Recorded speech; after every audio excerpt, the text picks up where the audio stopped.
ปีนกกี่เด้อแบบนั้นฮะโอ้ยเห็นป่ะ2 ปีนะโอ้โหเป็นเสียง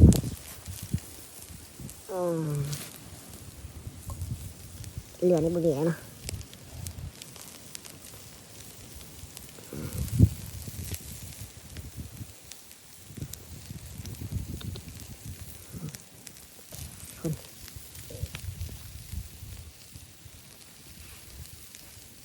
ซอยสวัสดีสมาชิกทุกท่านนะวันนี้พีซีพีอาสาที่ว่าออนไลน์มาเนาะ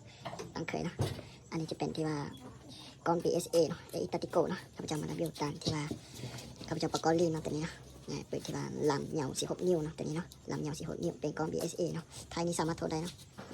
ไทยนี่จะเป็นหุ้มหันตัว L ออกมาไม้ล่าสุดปี2025เนาะตัวนี้ตาติโกตัวนี้เนาะออกมาไม้ล่าสุดปี2025ประมาณนี้นะยังไม่นะเก่านี่เลยนะข้าพเจ้าไปเอาลามาประมาณนี้เลยไปเอาหน้าต่างเคยนะ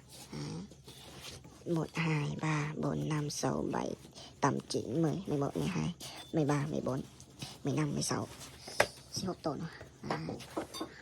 16 ตัวเนาะประมาณนี้นะ16 คนแล้วก็ท่านใดที่ว่าสนใจปืนอารมณ์ใดสามารถอีบอกหาเบอร์โทรตามหน้าจอนี้ได้เนาะก็ลงไป2709เนาะ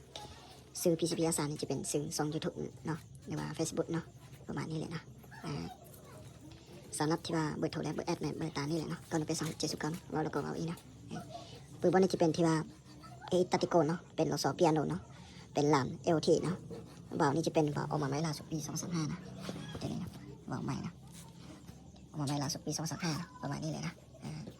เฟซนี่ที่ว่าอัพโหลดได้ประมาณ 10,500 psi เนาะ 10,500 psi นะสามารถอัพโหลดได้เนาะขัดไกลกว่านี้มันจะแตกเนาะประมาณนี้โหลดเงินเหลือสักนิดนะคำเจ้าหนี้งานเหนือโลพันไปเนาะมีได้16 ตัวเนาะประมาณนี้เลยนะเอาหน้าต่างเคยนะตาติโกนะเป็นเครื่องคอมไซกอนแท้100%นะประมาณนี้เลยนะ